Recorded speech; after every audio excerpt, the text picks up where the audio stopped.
avec les clés qui te permettent d'accéder à la boisson abondante.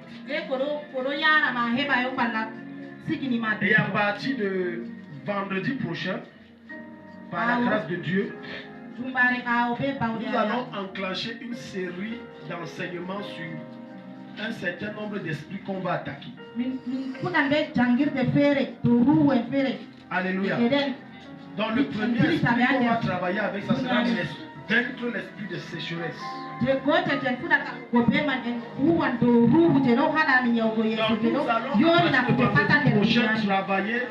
nous allons travailler sur les esprits déchaînés des enfers pour nuire la vie des enfants de Dieu.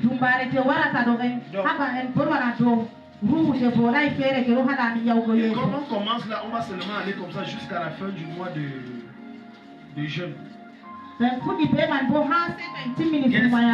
Guerre spirituelle. Amen. Donc, quel que soit l'esprit qui est caché en toi, il va sortir. Dis Amen. Est-ce que tu sais que les esprits démoniaques sont comme les maladies malignes?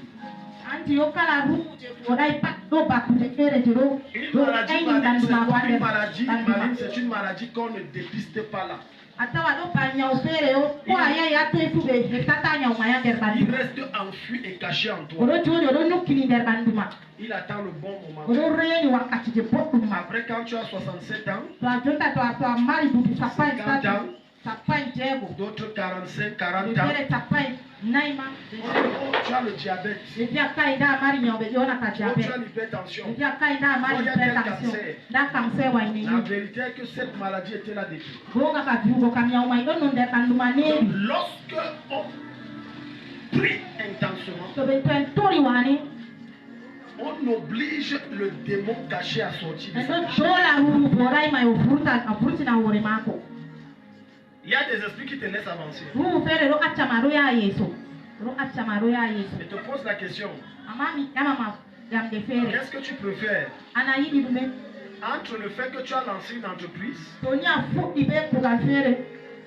qui te génère, disons, 2000 francs par jour, et après un mois ça tombe, ou alors une entreprise que tu as lancée, ça fait 10 ans aujourd'hui, ça te génère des centaines de millions, et la 10e année ça tombe. Choisis. C'est comme ça que les démons travaillent. D'autres te laissent même te marier. Il dit que je t'attends dans le foyer. D'autres te laissent même que non, sois heureux chérie, je t'aime aussi. Mais il dit, je vais voir comment tu vas voir l'enfant. Donc pendant ce vendredi, on va obliger les esprits cachés à sortir. Même si ils ne sont jamais tombés, tu vas tomber. Amen. Parce que les choses là vont sortir.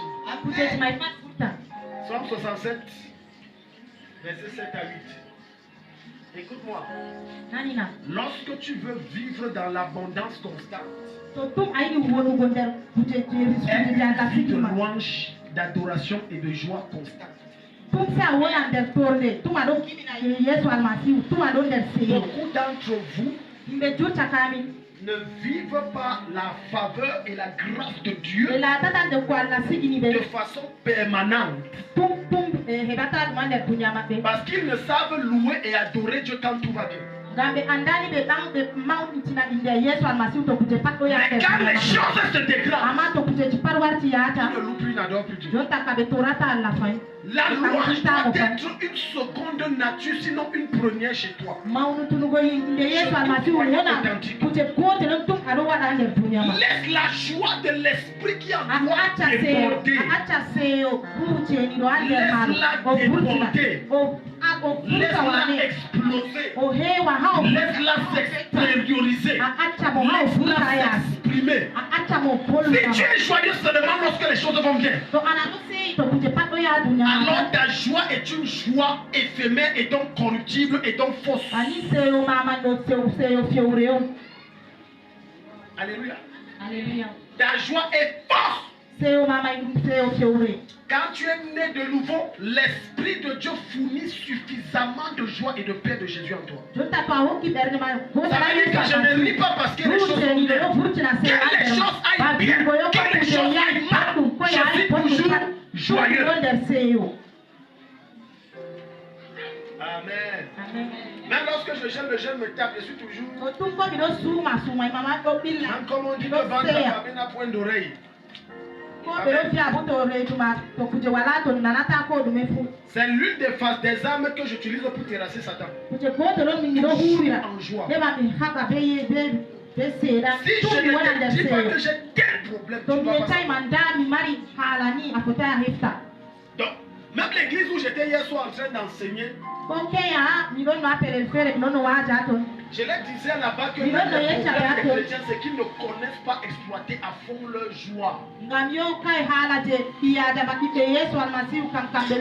tu es joyeux lorsque tu as un examen? Pourquoi tu es joyeux lorsque tu as un concours?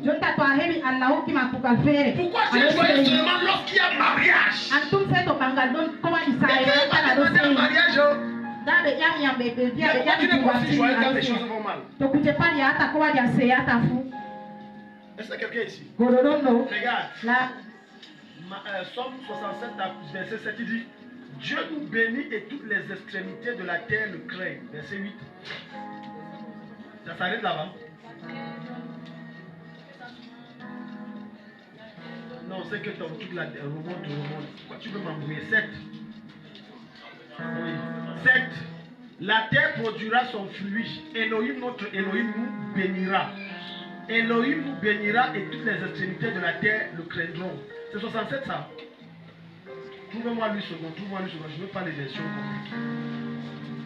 Sois un homme qui sache louer Dieu. Toujours louer Dieu. Verset 7. Toujours louer Dieu. Toujours louer Dieu. La louange et l'adoration, c'est un état d'esprit. La louange et l'adoration n'est pas circonstancielle, c'est un état d'esprit. Ça veut dire que c'est constant. Ça veut dire que je loue Dieu au-delà de ce que je vis, au-delà de ce que je traverse. Je loue toujours mon Dieu, je le célèbre toujours. Alléluia. Alléluia. Lorsque tu développes une vie de louange et d'adoration, tu as la victoire constante. Est-ce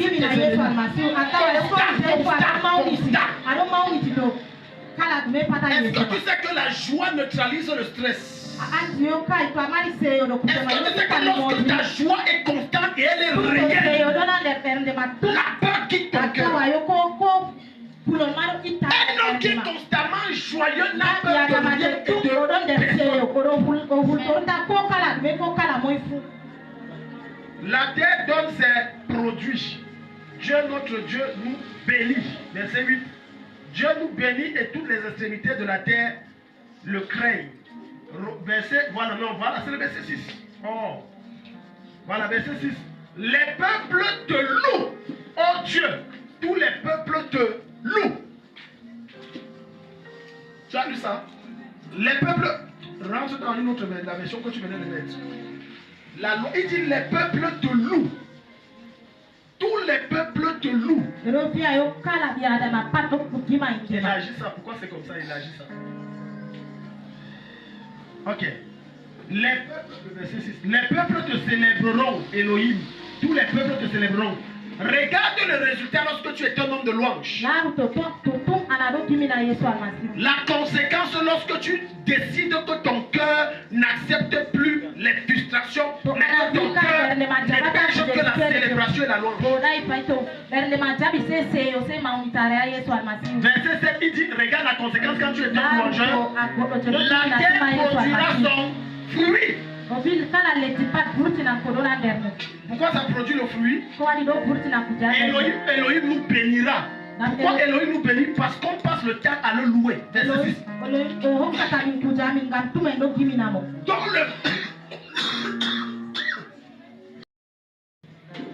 est le résultat du verset 6.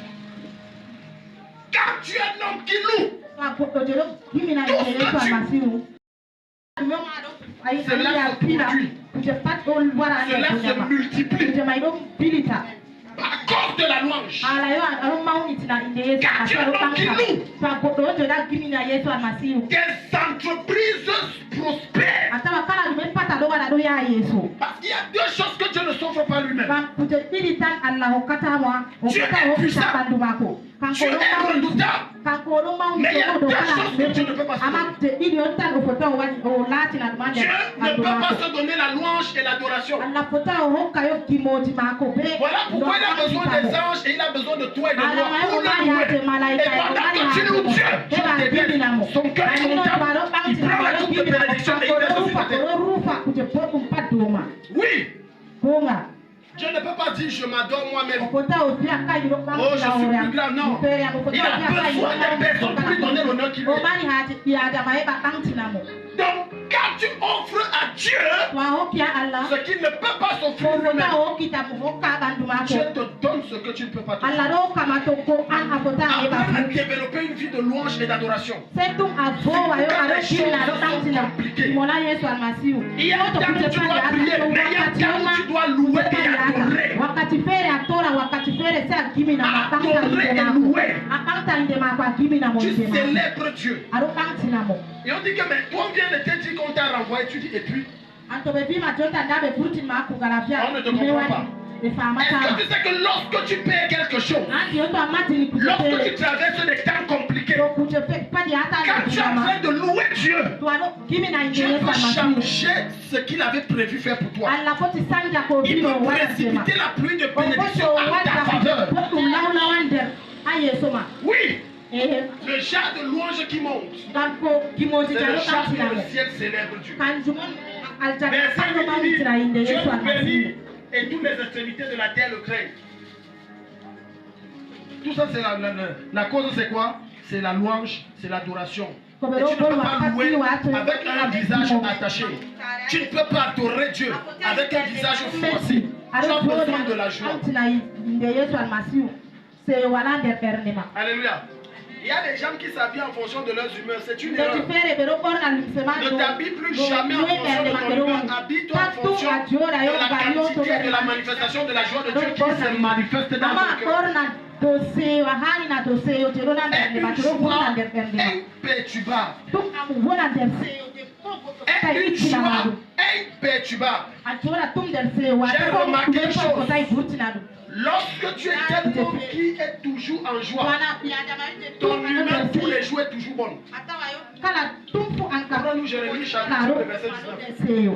Je vous parle d'une expérience. Plus tu es joyeux indépendamment de ce que tu vis, indépendamment de ce que tu traverses, plus ton humeur est une humeur bonne. Un homme de joie communique la santé. Un homme joyeux communique la paix de Dieu. Il y a des gens que lorsqu'ils te regardent en joie, voient dans ta joie l'espoir. Est-ce que tu sais que quelqu'un peut venir et il a appris qu'on t'a renvoyé du travail? Or, chez vous, c'était toi seul qui travaillait et nourrissait toute la famille. La visite qui vient te rendre cette visite de condoléances.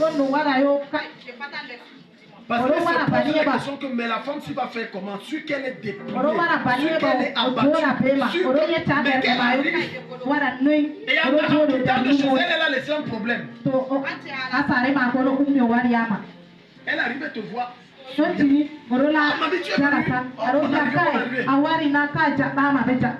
Raphaël, là-bas, j'étais un jour, tu lui donnes.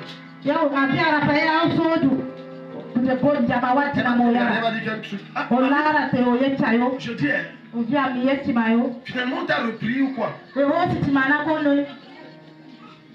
Tu dis que tu parles de quoi? Mais parce que je vois que tu es dégagé. Tu es en joie. On a l'impression que tu viens d'avoir une promotion. Tu lui réponds que ma promotion c'est Jésus. Les hommes m'ont chassé, mais Jésus ne m'a pas chassé. Et tu lui dis que tout va bien. Tout va. Tout va. Ça, c'est l'esprit d'un homme qui est joyeux. Dans son esprit, tout va bien. Alléluia. Amen. Hier, j'étais au commissariat, j'ai dit Jérémie 30, verset 19. Hier, j'étais au commissariat. Amen. Tu sais, quand Dieu est sur le point de t'élever à une autre dimension, prépare-toi à une certaine tempête. Un monsieur a débarqué ici à la soit disant que depuis... Bon, moi je ne sais même pas de quoi il est question. Il est débarqué quand même à la PJ. Si je te dis que dans mon cœur, je ne tremblais rien.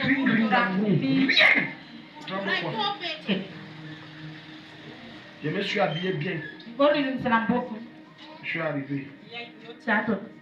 J'étais accompagné de mon fils là. Il a dit ok oui, j'ai reçu une convocation ici.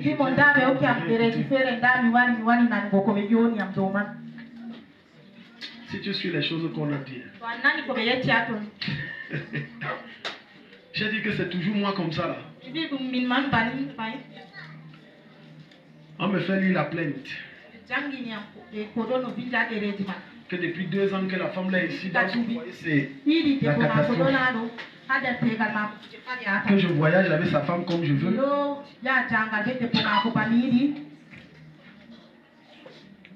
Qu'elle ne peut pas plus à la maison, c'est maintenant chez moi qu'elle peut pas. Hey. Que même les travaux qui sont là-bas, elle ne fait plus, c'est seulement chez moi qu'elle vient faire les travaux. Les enfants dorment affamés, et quand on mange tardivement. J'ai lu ça, j'ai dit chambre à Yagaya. J'ai rien seulement devant l'enquêteur. Merde, c'est toujours moi ça. Pourquoi on me demande si je suis marié? L'inspecteur dit, vous êtes marié.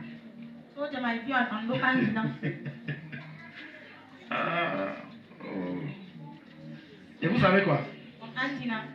Le monsieur dans sa plainte à la conclusion, il dit, je veux que ce pasteur prenne l'engagement de ne plus rien avoir avec ma famille. Vous ne comprenez pas ce que ça veut dire? Ça veut dire que s'ils viennent ici, je dois les...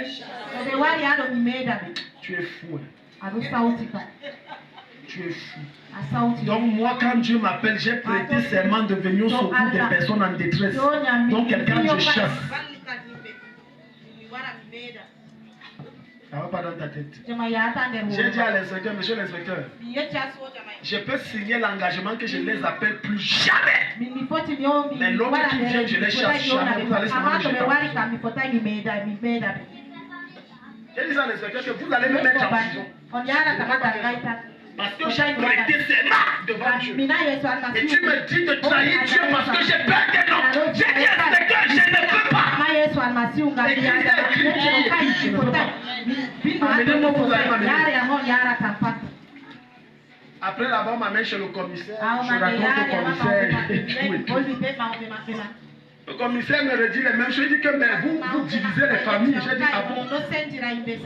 Est-ce que vous savez que cette femme, quand elle arrive pour me rencontrer, elle est en pleine dépression et en pleine palpitation de cœur. Et quand je lui demande c'est quoi, elle dit le foyer là, je suis fatigué. Et j'ai dit monsieur le commissaire, est-ce que vous savez que c'est grâce à moi si elle est encore dans le foyer? Je lui ai dit ça. Est-ce que vous savez que c'est grâce à moi? Plusieurs fois, elle est venue me dire qu'elle veut rentrer à Yaoundé, qu'elle est fatiguée. J'ai dit, maman, laisse-moi, on va jeûner, on va prier. Je crois que les gens changent. J'ai dit, monsieur le commissaire, je ne peux pas signer. Et la loi camerounaise ne reconnaît pas ce que vous voulez que je fasse. Je connais la loi. Et même la Bible ne reconnaît pas ça. J'ai dit, dis-lui ceci, comme il n'est pas là, allez lui dire qu'il mette les policiers chez vous, qu'il les mette ici là. Ils voient nos programmes de sorte qu'ils les mettent devant la porte. Quand ils arrivent, ils font quoi? Ils les arrêtent, ils les ramènent de force. Mais dès qu'ils viennent ici, je vais les aider. Je vais prier sur les biens, je vais prophétiser bien. C'est fini. Bon, le commissaire dit, bon, allez-y, on va vous rappeler, hein, machin. Je me suis levé, je dis, bon, je suis à votre disposition, monsieur le commissionnaire. I have to go. Alléluia. Ne laisse rien voler ta paix. N'accepte même pas qu'une convocation future du procureur ou du chef de l'État voler ta joie. Si vous êtes dans ma tête, je ne dépends que de Jésus. Personne, je n'ai pas de personne. Je dis personne. Parce que ce monsieur, pour la petite histoire, je crois que ça remonte environ 1 an, moins d'1 an. Son épouse vient me voir et dit que demande à faire attention parce qu'il a dit qu'il va vous traiter, ma chère. Elle était paniquée. J'ai dit que maman, tu ne me connais pas. Qu'il aille faire son travail. Mais qu'il ne laisse pas ses plumes. Donc le gars, il allait faire ces choses, il m'a cherché, ça n'a pas marché.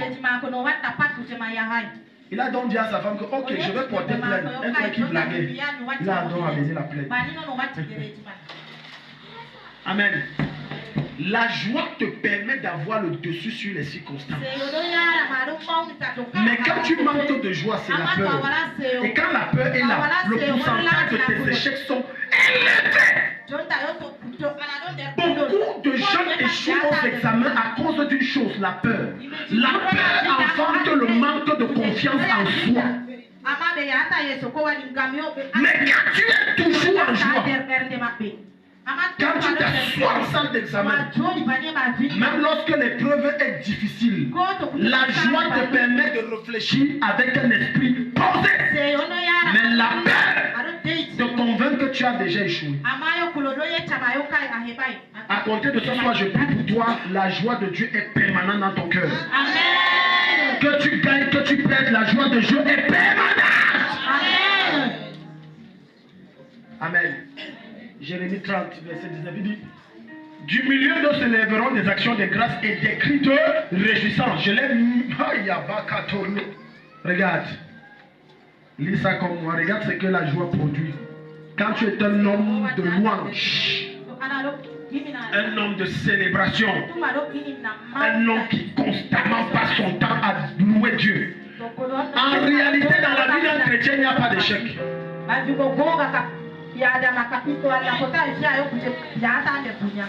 vous dis, si je vous ai donné un long enseignement, j'ai dit, en vérité, dans la vie d'un chrétien, il n'existe pas d'échec. Ce que tu appelles échec, c'est Dieu qui veut que ça se passe pour te donner une certaine maturité. Dieu veut te donner une certaine leçon et une certaine maturité. Sans échec, tu ne serais pas sage. Il faut que les hommes te fassent pleurer pour que tu deviennes intelligent. Si on ne te frappe pas, tu ne sauras pas comment est-ce que l'arnaque se produit. Personne ne devient un puissant homme d'affaires s'il n'a pas échoué en investissant plusieurs fois. C'est à force d'investir, ça tombe. Tu investis encore, ça tombe. Tu investis encore, ça tombe. Au fur et à mesure que ça tombe, les échecs t'enseignent comment ne pas investir. Et quel montant ne pas investir. Et dans quelle affaire ne pas investir. Et dans quoi ne pas investir. Et dans quelles circonstances ne pas investir. On m'a chassé du travail. Au lieu de commencer à louer Dieu parce que c'est ta tête qui était sur la liste pour être vendue comme la chaise. Tu te mets à...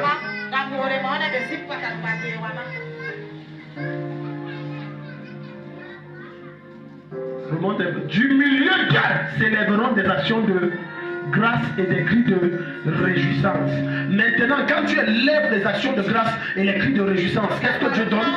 Résultat, c'est quoi? Je les multiplierai et ils ne diminueront pas.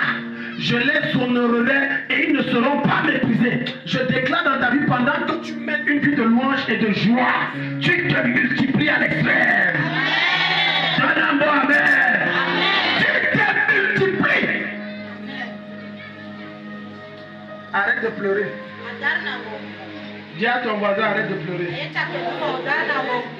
Plutôt Dieu. La plupart des choses qui vous arrivent jusqu'à vous dites que c'est un malheur là. Ce n'est pas un malheur. C'est un chemin obligatoire par lequel tu dois passer pour réussir. Alléluia. Alléluia. La femme que tu appelles aujourd'hui bonne épouse, elle n'est pas née une bonne épouse, elle est devenue une bonne épouse. Il a fallu au moins que sa mère lui dise prépare le riz et que le riz brûle 10 fois. Et que sa mère la fouette et l'insulte de tout pour qu'elle apprenne bien préparer le riz. Les jeunes filles, qu'est-ce que... Oui, c'est ça. Il a fallu que sa mère crie sur elle que ton lit n'est pas dressé comment? Madame, tu es une femme. À force de crier 1 an, 2 ans, 3 ans, elle apprend à dresser le lit. C'est ça qui a fait que dans le foyer, quand elle se réveille, le réflexe, je dresse le lit. Elle n'est pas née comme ça. Hello. Il a fallu que sa mère la force que allons laver les habits. Tous les samedis. Ce qui fait qu'elle a développé une seconde nature. Dès qu'elle est mariée, elle sait que tout ce qui est ça doit être lavé. Et c'est ça qui était nécessaire. Des maltraitances sont nécessaires pour accéder à la gloire. Des échecs sont nécessaires pour être élevés. Ne dis pas que ta mère est méchante. Demain, tu vas remercier que tu as eu une bonne maman. Alléluia. Alléluia. Même les garçons. Oh, mon père me suivait trop. C'est quoi? C'est comment? Ah, laissez-moi. Écoute-moi. L'une des raisons pour lesquelles, après un certain âge, vos parents continuent de vous suivre, c'est parce qu'ils vous connaissent. Ils savent que vous n'avez pas changé. Ils savent que vous n'avez pas la maturité pour gérer. Ils savent ça.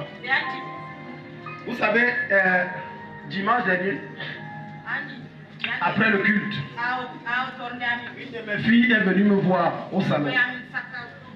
Elle me dit, Daddy, je veux causer avec vous. Je cause avec elle.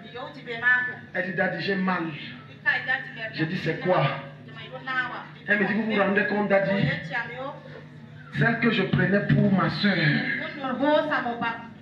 ma meilleure amie, tout ça, dans mon cœur, je riais. C'est bon le vaccin que Dieu vient de donner à la fille. Et elle pleure. Elle a couché avec mes petits pas. Elle accouche. Déjà un mois. Je suis derrière, c'est moi. Et ce n'est même pas elle qui me forme. J'ai failli éclater de rire. J'ai dit, écoute, je vais te dire quelque chose qui va te blesser, mais il faut que je te dise. Ce qui t'arrive là, c'est bien. Elle dit que Daddy, dans leur famille là même, de fois même, voilà on le maltraite comme ça, on le maltraite, j'ai dit que c'est bien. J'ai dit sans ça tu ne grandiras pas. Maintenant il faut qu'on te traite comme on t'a traité, ça te rend sage. C'est la raison pour laquelle dans la vie d'un enfant de Dieu, ça doit être une vie de louange et de célébration. Toute déception que tu vis doit être une occasion de louer Dieu. Tout échec après que tu traverses doit être une occasion de louer Dieu.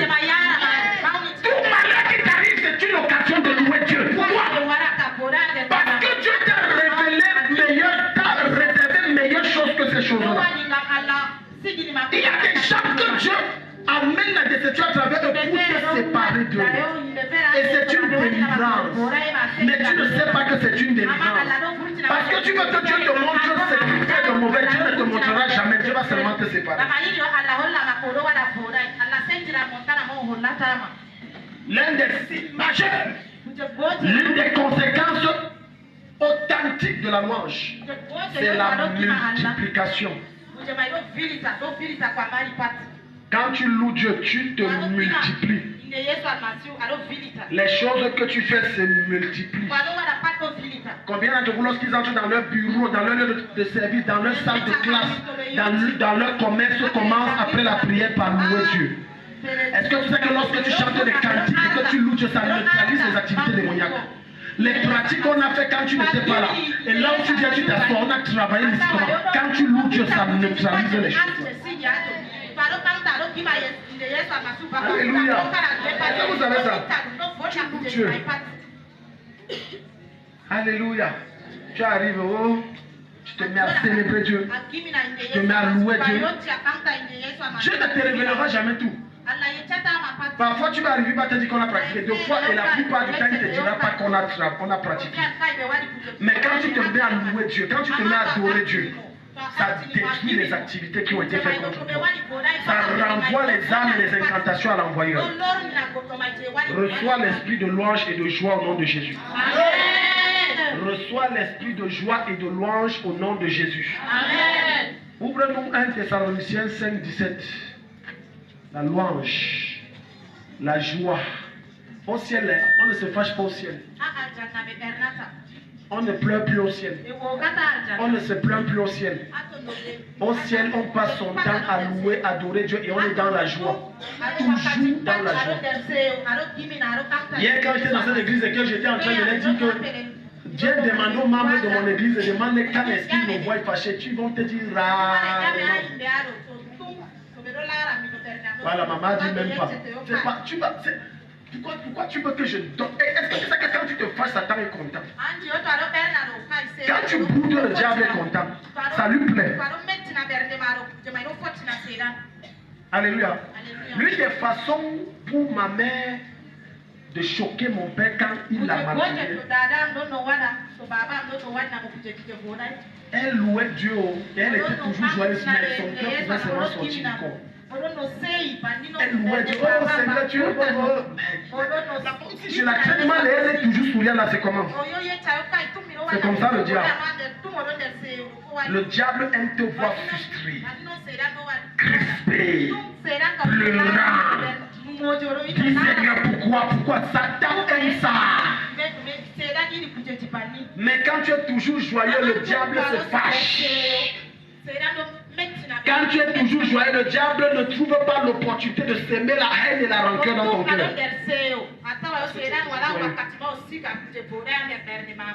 1 Thessaloniciens 5, verset 16, il dit quoi? 1, 2, 3, lisons. Soyez toujours joyeux. Deuxième fois. Soyez toujours joyeux. Troisième fois. Soyez toujours joyeux. Est-ce qu'il a dit soyez joyeux de temps en temps?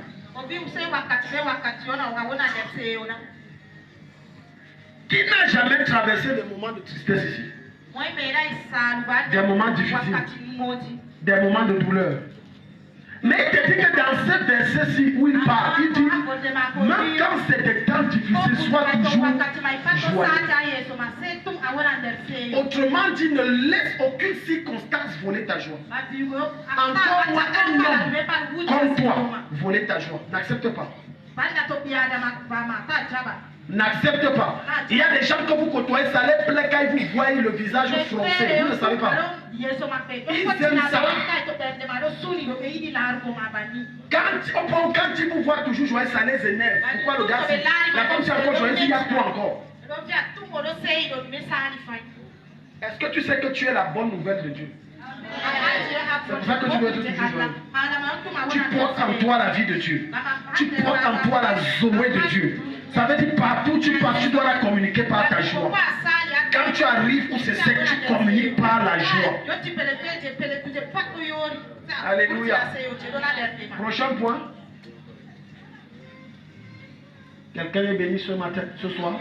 Amen. Travailler son cœur et son caractère à l'image de Jésus. Philippiens 2, verset 5. Travailler son cœur.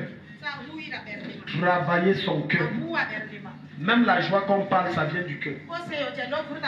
Si le cœur n'est pas travaillé, tu ne seras pas un jour. Pour que tu arrives à sortir tes dents et aller avec tout le monde, il faut que ton cœur reçoive d'abord la dose de la joie. La joie vient du cœur. La plupart des personnes qui souffrent d'hypertension et d'AVC, c'est un problème de manque de joie dans leur cœur. Est-ce que vous savez ça? Je ne suis pas docteur, je suis docteur de Dieu, comme beaucoup m'appellent. Tu arrives, tu pries chez quelqu'un, tu dis docteur. Je ne sais pas comment dire, je ne suis pas docteur, je suis docteur. Amen. C'est parce que ton cœur n'est pas joyeux que ça amasse les frustrations et tu finis par voir la vie ou l'hypertension. L'expérience a montré que quelqu'un qui est toujours soucieux ne dort pas assez. Quelqu'un qui est toujours soucieux ne dort pas assez. Il dort peu. Et comme il dort peu, la tension monte. Parce qu'il n'a pas travaillé son cœur. Parce que son cœur de la paix n'a pas donné. Parce que son cœur n'arrive pas à laisser l'Esprit de Dieu expandre la joie.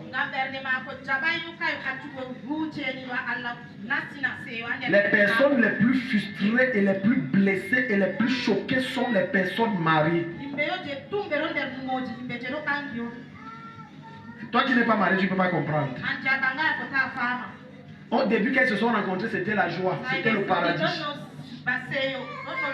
Mon bébé, oui, mon chou, choupinou, mon choutou, mon chaton, mon lièvre, ma biche, ma lune, mon rayon du soleil. Mais le rayon du soleil est après 3 ans. C'est devenu les ténèbres. Mais qu'est-ce qui fait que ça se devient comme ça? C'est le cœur. C'est le cœur.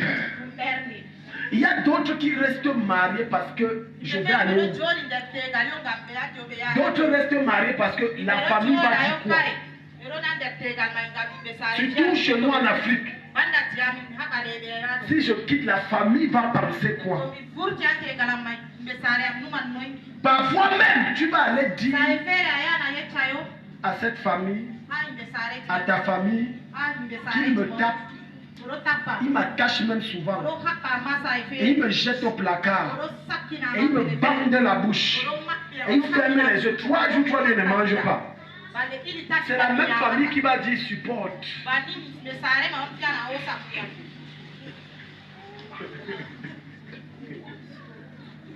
Alléluia. Et tu seras surpris que ta mère, que tu pourrais toujours faire le faux rire là. Et c'est le jour-là que tu découvres qu'elle fait le faux rire. Qu'elle va te dire que ma vie pour toi c'est rien. Ta femme même c'est l'entraînement. C'est que ton père me faisait. Ton père un jour m'a plongé la tête 20 minutes sous l'eau. A mis les chaînes sous mes pieds, m'a cassé le dos comme ça. Donc ton mari c'est petit support de ma fille. Alléluia. Maintenant la fille reste le cœur est amer. Le cœur n'est pas travaillé. Quand ton cœur est travaillé, tu pardonnes facilement. Quand ton cœur est travaillé, tu pries pour ceux comme Jésus a dit qui te persécutent. Il a dit priez pour ceux qui te persécutent. Tu pries. Ton cœur est travaillé. Si je pose la question ici ce soir, j'ai 2 questions majeures. Je ne veux pas que vous répondiez. Et je pose aux mariés. Peu importe le nombre d'années que tu as. Première question. Si l'opportunité t'était donnée maintenant de te remarier, est-ce que tu épouserais la même personne que tu épousais? Réponds dans ton cœur, ne me réponds pas. Ne me réponds pas. Je répète et je repose ma question. Si aujourd'hui, Dieu te dit, ma fille, je ramène le temps de 20 ans. Tu épouses celui-ci ou tu vas épouser quelqu'un d'autre? Même chose à l'homme. Je vous assure, sur 10 couples, il y aura à peine un. Hello? Hello? Deuxième question. Je te pose. À combien de pourcents tu as pardonné ton conjoint? À combien de pourcents tu as pardonné ton conjoint? Tu vas voir 1%. D'autres, tu vas voir 0,0001%. Donc, je n'ai même pas pardonné. Tout ça, c'est le problème du cœur. Et la plupart des maladies qui nous arrivent, c'est un problème de cœur. C'est parce qu'on te maltraite et que ton cœur n'arrive pas à se libérer par le pardon que tu vieillis vite. Moi, j'ai déjà rencontré un couple où l'homme dépasse sa femme de près de 10 à 12 ans. Mais quand tu vois cette femme, elle est comme une grand-mère.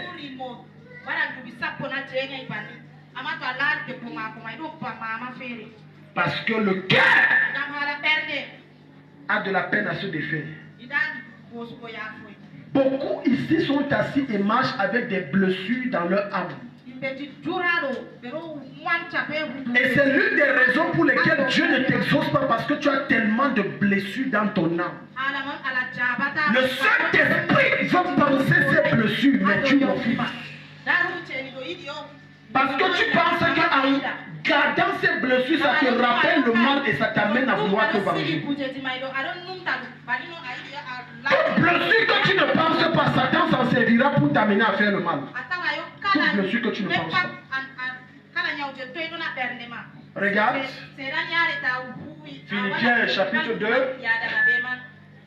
À partir du verset 7, il dit: ayez en vous les sentiments qui étaient en Jésus-Christ. De quel sentiment il parle? Il explique, verset 6. Lequel existant sous forme de Dieu n'a point regardé comme une proie à arracher d'être égal avec Dieu. Verset 7. Mais s'est dépouillé lui-même en prenant une forme de serviteur, en devenant semblable aux hommes et ayant paru comme un simple homme. 8. Il s'est humilié lui-même, se rendant obéissant jusqu'à la mort, même jusqu'à la mort de la croix. 9. C'est pourquoi aussi Dieu l'a souverainement élevé et lui a donné le nom qui est au-dessus de tout le monde. Verset 7. Beaucoup disent à Dieu: Seigneur, élève-moi. Seigneur, bénis-moi.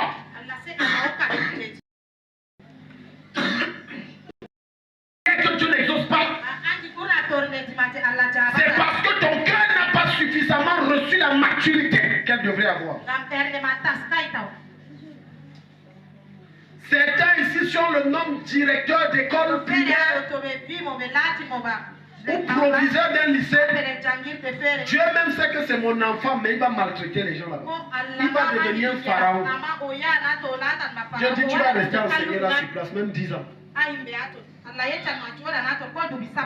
y a des choses qui vous arrivent. Il n'y a aucun démon derrière. C'est Dieu qui est derrière. C'est pourquoi on va prier, on va jeûner. Dieu va dire: je vais faire. Parce que c'est sa main qui est derrière. Il laisse cette chose parce qu'il veut te changer. Mais ton cœur, comme c'est un cœur rebelle, je ne veux pas le changement. Dieu dit: tu vas rester là. Regarde. Mais c'est dépouillé lui-même. Aussi longtemps que tu ne te dépouilles pas de ce que Dieu n'aime pas, tu ne pourras jamais recevoir la moisson abondante. Est-ce que tu sais que la bénédiction, c'est par niveau? L'élévation, c'est par niveau. Si en 2020, Dieu avait l'habitude de te bénir avec 10 000, en 2021, ça doit passer à 15 ou 20 000. 2022, ça doit passer à 25 ou 30 000. 2023, ça doit passer à 35 ou 40 000. 2024, ça doit passer à 150 000. Mais si, malgré ces années, c'est le même prix, le même montant, c'est que tu as ce problème. C'est dépouiller lui-même. Tu ne t'es pas dépouillé. Tu ne t'es pas dépouillé. C'est pour ça que tu ne t'es pas dépouillé. Dieu veut que tu te débarrasses. Dieu veut que tu enlèves les personnes que tu gardais dans ton cœur jusqu'à tu as mis dans une prison, dans un coin de ton cœur et disant ennemi. Je veux que tu les sortes de ton cœur et que tu annules cette prison. Mais tant que ce n'est pas fait, Dieu ne peut pas déverser la boisson abondante. Le cœur que tu vois est l'un des éléments majeurs pour l'exaucement. L'un des éléments majeurs pour la manifestation des promesses de Dieu pour ta vie. L'un des éléments majeurs pour que Dieu t'élève et te bénisse. Le cœur, le cœur, le cœur, le cœur, le cœur, le cœur, le cœur. Regarde, je vais vous montrer quelque chose pour vous confirmer ce que je dis. Allons à Matthieu 25. Matthieu 25. à partir du verset 13. Matthieu 25 à partir du verset 13. Tu n'es béni qu'à la mesure de ton cœur, qu'à la mesure de la pureté de ton cœur, qu'à la mesure du dépouillement de ton cœur. Plus tu te dépouilles, plus quand tu cries à Dieu, Dieu entend tes prières facilement. Il y a certains esprits qui peuvent de quitter derrière ta vie pour une seule raison. Parce que ton cœur leur dit, mes amis, restez, c'est votre maison. Oh, where are you going to? Non, descends encore. C'est 25, non? Voilà, c'est bon. Verset 14. Il en sera comme d'un homme qui partant pour un voyage appela ses serviteurs et leur remit ses biens. Verset 15. Il donna 5 talents à l'un, 2 à l'autre, un troisième et à chacun selon sa. Quand tu dis Seigneur, rends-moi millionnaire, tu as déjà réussi à gérer les 10 000 et les 20 000. Le verset dit que Dieu les a donnés à l'un 2 talents, à l'autre un troisième, à l'autre 1, à l'autre 5, selon leur capacité. Dieu t'élève en fonction de ta capacité. Et on amplifie sa capacité en travaillant son cœur. Quelqu'un qui est friand d'argent, cupide, Dieu ne peut pas l'aider. Il n'y a pas de personne cupide qui n'est pas un voleur. Allez demander à Judas, il va te dire la vérité. Quiconque est cupide est un voleur. Pourquoi? Parce que lorsqu'on va donner l'argent à remettre à terre, il va couper l'argent. Il va manger. Il va fabriquer un mensonge balancé à l'autre. Quiconque est un amoureux et perdu de l'argent est un voleur. D'une manière ou d'une autre, tu vas voler. Donc, lorsqu'on prend une responsabilité, on te confie. On prend l'argent de réunion, on te donne. D'autres, c'est les femmes surtout qui sont spécialistes. Le mari prend l'argent, il donne. Il dit que c'est l'argent de ration. C'est l'argent de ration.